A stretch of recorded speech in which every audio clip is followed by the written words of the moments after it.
Dans cette capsule, on va regarder ensemble les micrographiques, mais cette fois-ci avec les affichages proportionnels aux valeurs qu'on veut afficher. Mais pour la fin, un petit plus. Ce qu'on va voir aujourd'hui, c'est le graphique ici au milieu, le micrographique, qui contient vraiment les valeurs proportionnelles à la valeur qu'on veut représenter. Ici à gauche, c'est ce qu'on a déjà vu dans une capsule précédente. Je vous mets la fiche ici au-dessus en lien. Et si vous restez jusqu'à la fin, je vais vous montrer comment on peut changer aussi les couleurs selon que l'objectif est atteint ou pas. J'ai déjà des mesures de créer pour les couleurs, une pour l'arrière-plan, une pour la couleur lorsque c'est négatif ou sous la cible, donc le rouge, et une autre là, pour le vert lorsque c'est positif, etc. Je ne construirai pas toute la mesure avec vous parce que c'est quand même beaucoup de choses, mais je vais mettre la formule dans la description de la vidéo, donc vous allez pouvoir le récupérer. Première chose ici, ce qu'on a toujours, là, ce qu'il ne faut pas oublier, c'est des choses qui reviennent tout le temps, donc je les ai mis ici dans des variables pour pouvoir m'y référer ensuite. Ensuite, je viens calculer la valeur maximum pour chacun des vendeurs. Parce que là, ce que je veux, c'est déterminer la taille de la plus haute barre dans mon micrographique, là. Je l'ai ici pas loin, là. Donc ici, pour Caroline, là, c'est l'avant-dernière ici qui est la plus haute. Puis cette valeur-là va devenir mon 100% en fait. Donc, c'est pour ça que c'est important de la déterminer tout de suite dès le départ, là. Donc, je vais faire un max sur ma quantité, qui est ce que j'affiche. Sauf le max, là, ça va être pour le vendeur, là, parce que j'ai un all except là, qui vient enlever là, le contexte, qui vient enlever tout filtre du contexte là, sur mes lignes, sauf pour le vendeur. Ensuite, on va aller chercher le dernier mois, parce qu'on va déterminer c'est quoi le dernier mois que je vais afficher dans mon graphique, puis ensuite, on va s'en aller vers le passé pour construire le graphique. Donc, mon dernier mois, ben, je vais chercher last date de ma table mois, du mois de ma table. Donc, je vais aller chercher la dernière date. Puis ensuite, ben, je vais aller chercher toutes les dates de mes différents mois. Donc, ben, mon mois 12, qui est le dernier, c'est mon dernier mois. Et ensuite, avec un date add, je recule d'un mois, de 2 mois, de 3 mois, et je vais chercher toutes mes dates des mois que je vais afficher dans mon graphique. Ce graphique-là contient 12 barres. Le calcul pour le dessin du SVG est fait pour ces 12 barres-là. C'est possible d'en mettre plus, c'est possible d'en mettre moins. Il faut juste revoir un peu la largeur des barres et la position. C'est juste un peu, il faut apprendre à jongler avec ça, en fait.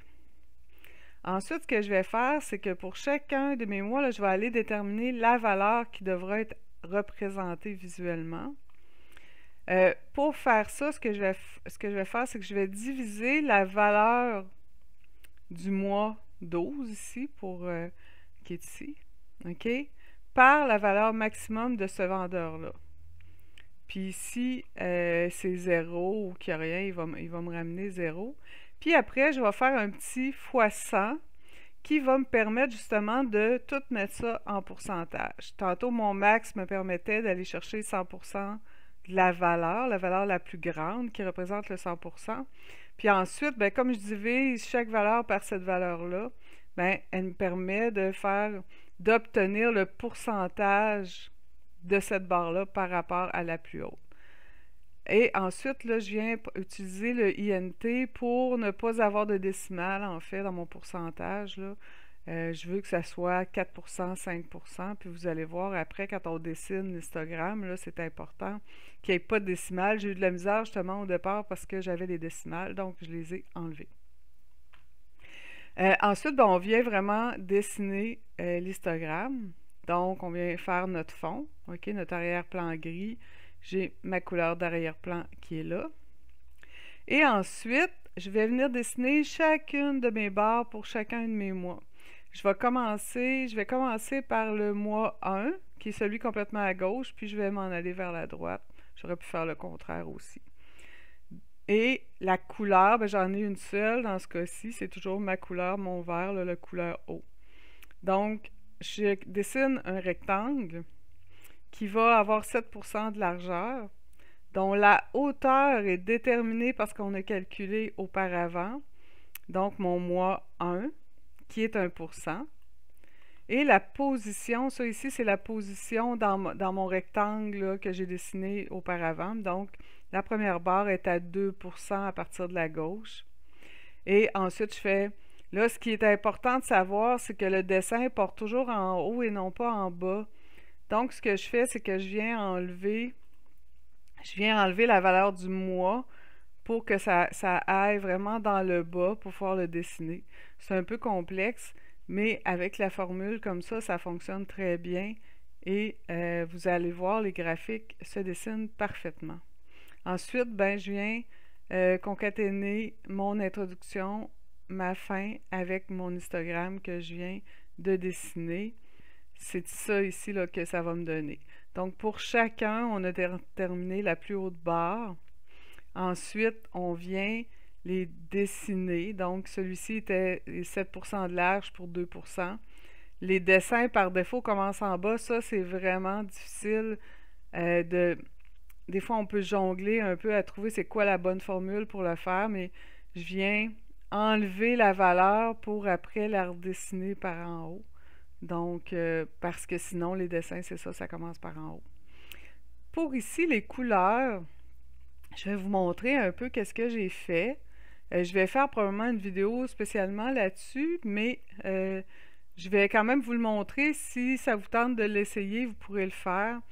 C'est que j'ai ajouté une étape ici pour déterminer les couleurs. Le reste est à peu près tout semblable. Donc, je vais déterminer la couleur du mois 12. Si ma valeur de quantité ici pour le mois 12 est plus grande que l'objectif, je vais mettre la couleur haute, donc mon vert. Sinon, je vais mettre la couleur bas, qui est mon rouge. Donc, je vais le faire pour l'ensemble des mois. Et ensuite, quand j'arrive ici, ben, au lieu d'utiliser couleur haut, comme je faisais tantôt, ben, ça va être la couleur qui a été déterminée pour le mois.